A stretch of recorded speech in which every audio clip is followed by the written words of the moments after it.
കുഴപ്പമില്ലെന്നേ, police അന്വേഷിച്ചോട്ടെ. ഞാൻ ആ WhatsApp chat നടത്തിയെന്ന് പോലീസ് കേസെടുത്തതിന് ഞാൻ എന്തെങ്കിലും കുറ്റം പറഞ്ഞോ? ഞാൻ ന്യായീകരിച്ചോ? ഒരിക്കലും ന്യായീകരിക്കുന്നില്ല. ഒരു ന്യായീകരണത്തിൻ്റെ പ്രശ്നമില്ല. അദ്ദേഹം ഇപ്പം നിങ്ങളുടെ പോലീസ് കൈരളി ടി വി അല്ലേ? കൈരളിയാ? അപ്പോൾ കള്ളം പറയരുത്. കൈരളി അല്ലാന്ന് പറയുന്നത്. ഓക്കെ, കൈരളിയാണല്ലോ. അപ്പോൾ കൈരളിയുടെ ചോദ്യം എന്താണ്? അനിയനെ ന്യായീകരിച്ചു. ഞാൻ ഈ പറഞ്ഞതിൽ എവിടെയെങ്കിലും അനുജനെ ന്യായീകരിച്ചു എന്ന് തോന്നുന്നുണ്ടെങ്കിൽ ഒരിക്കൽ കൂടി ഞാൻ പറയുന്നു, അദ്ദേഹത്തിനെതിരെ പോലീസ് നടത്തുന്ന ഏത് അന്വേഷണത്തെയും ഞാൻ സ്വാഗതം ചെയ്യുന്നു. പക്ഷേ ഇപ്പോൾ കേരള പോലീസ്, പിണറായി വിജയൻ്റെ പോലീസ്, കൈരളിയുടെ പോലീസ് എന്ന് ഞാൻ പറയുന്നില്ല, പിണറായി വിജയൻ്റെ പോലീസ് ഇപ്പോൾ അദ്ദേഹത്തിനെതിരെ ചുമത്തിയത് 2 വകുപ്പാണ്. ഒന്ന്, പോലീസിനെ കൃത്യനിർവഹണം തടസ്സപ്പെടുത്തി. മറ്റൊന്ന്, പോലീസിനെ പരിക്കേൽപ്പിച്ചു. ഈ 2 കേസ് അദ്ദേഹത്തിനെതിരെ നിങ്ങളിപ്പോൾ ചുമത്തിയിട്ടുള്ളൂ. ഇനി മറ്റെന്തെങ്കിലും കുറ്റകൃത്യത്തിലും അദ്ദേഹം പങ്കാളിയായിട്ടുണ്ടെങ്കിൽ, ഈ കേസിൽ മാത്രമല്ല ഏത് കുറ്റകൃത്യം അദ്ദേഹം ചെയ്തിട്ടുണ്ടെങ്കിലും പോലീസ് അന്വേഷിച്ച് അദ്ദേഹത്തിന് മാതൃകാപരമായ ശിക്ഷ വാങ്ങിച്ചു കൊടുക്കണം. അങ്ങനെ വാങ്ങിച്ചു കൊടുത്താൽ അതിനകത്ത് ഏറ്റവും സന്തോഷിക്കുന്ന ഒരു വ്യക്തി കൂടിയായിരിക്കും ഞാനെന്നാണ് പറഞ്ഞത്. കാരണം സമൂഹത്തിന് വിപത്തായി പ്രവർത്തിക്കുന്ന കുറ്റകൃത്യങ്ങളിൽ ആരേർപ്പെട്ടാലും, അത് എൻ്റെ കുടുംബത്തിലുള്ള ആളാണെങ്കിൽ എനിക്കൊരു നിലപാട്, പുറത്തുള്ള ഒരാളാണെങ്കിൽ മറ്റൊരു നിലപാട് എന്നില്ല. എൻ്റെ കുടുംബത്തിലുള്ള ആളാണെങ്കിൽ പോലും അതിശക്തമായ ശിക്ഷ, മാതൃകാപരമായ ശിക്ഷ കൊടുക്കണം എന്ന നിലപാട് ഒന്നും കൂടെ ആവർത്തിച്ച് പറഞ്ഞു. ഇപ്പോൾ കൈരളി ടി വിക്ക് ബോധ്യമായോ? ഓക്കെ, ശരി, താങ്ക് യു. യെസ്, പല കോണിൽ നിന്ന് രാഷ്ട്രീയമായിട്ട് ഇത്തരം മുഖ്യധാരയിൽ നിൽക്കുന്ന ആളുകളുടെ കുടുംബത്തിൽ നിന്നൊരാൾ ഇങ്ങനെ ഒരു ശിക്ഷയുടെ ഭാഗമായി വരുന്ന ഘട്ടത്തിൽ നേതൃസ്ഥാനത്തിരിക്കുന്ന അങ്ങ് രാജിവെക്കാൻ തയ്യാറാവുമോ എന്നുള്ളതാണ് അദ്ദേഹത്തിൻ്റെ ചോദ്യം. ഞാൻ ചോദിക്കുന്നത്, ബിനീഷ് കോടിയേരിൻ്റെ വിഷയം ഉണ്ടായിരുന്ന സമയത്ത് അന്ന് രാത്രി ഏഷ്യാനെറ്റ് ചാനലിലായിരുന്നു അന്നൊരു ചർച്ച നടത്തിയത്, ഡിബേറ്റ് നടത്തിയത്. ആ ഡിബേറ്റ് നിങ്ങളുടെയൊക്കെ ആർക്കൈവ്സിൽ പരിശോധിച്ചാൽ നിങ്ങൾക്ക് കാണാൻ കഴിയും. അന്ന് രാത്രി കോടിയേരി ബാലകൃഷ്ണനെതിരായി ഞാനെന്തുകൊണ്ട് സംസാരിക്കുന്നില്ല എന്ന് BJPയുടെ പ്രതിനിധി ഒരു ചോദ്യമായി ഉന്നയിച്ചു. ലീഗ് നേതാക്കന്മാർ PK ഫിറോസിനെ ഭീഷണിപ്പെടുത്തിയോ, അതുകൊണ്ടാണോ കോടിയേരിക്കെതിരെ സംസാരിക്കാത്തത് എന്ന് വരെ ചോദിച്ചു.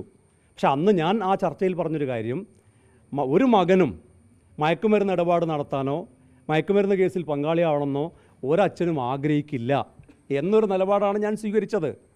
അതിൻ്റെ പേരിൽ ആ പിതാവിനെ ഒരു നിലക്കും കുറ്റപ്പെടുത്താൻ തയ്യാറായിട്ടില്ല. അതേ സമയത്ത് ഭരണത്തിലിരുന്നുകൊണ്ട്, അധികാരത്തിലിരുന്നുകൊണ്ട് അതിൻ്റെ ഭാഗമായി നിൽക്കുന്ന ഒരാൾ കേസിൽ നിന്ന് രക്ഷപ്പെടുമോ എന്ന ആശങ്ക പങ്കുവച്ചിട്ടുണ്ട്.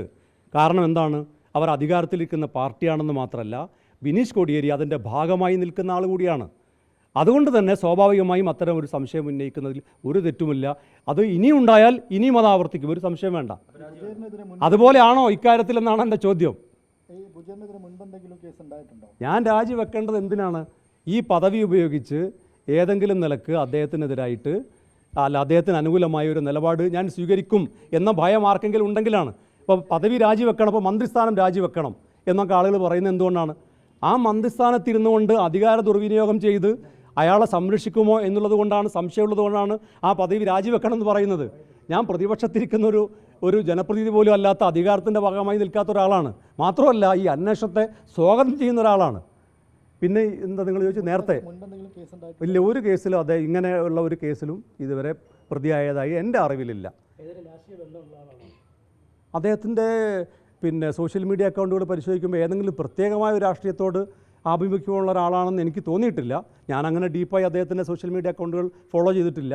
പക്ഷേ പലപ്പോഴും എന്നെയൊക്കെ വിമർശിക്കുകയും പരിഹസിക്കുകയും ഒക്കെ ചെയ്യുമ്പോൾ എൻ്റെ സുഹൃത്തുക്കളായിട്ടുള്ള ആളുകൾ എനിക്ക് അയച്ചു തരുന്നത് കാണാറുണ്ടെന്നല്ലാതെ ഞാനത് സ്ട്രിക്റ്റായി ഫോളോ ചെയ്യാറില്ല.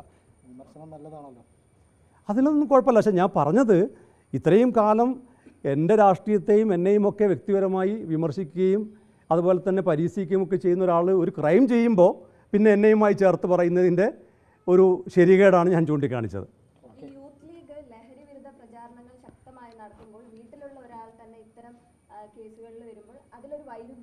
ഒരിക്കലുമില്ല. കാരണം എന്താണെന്നറിയോ?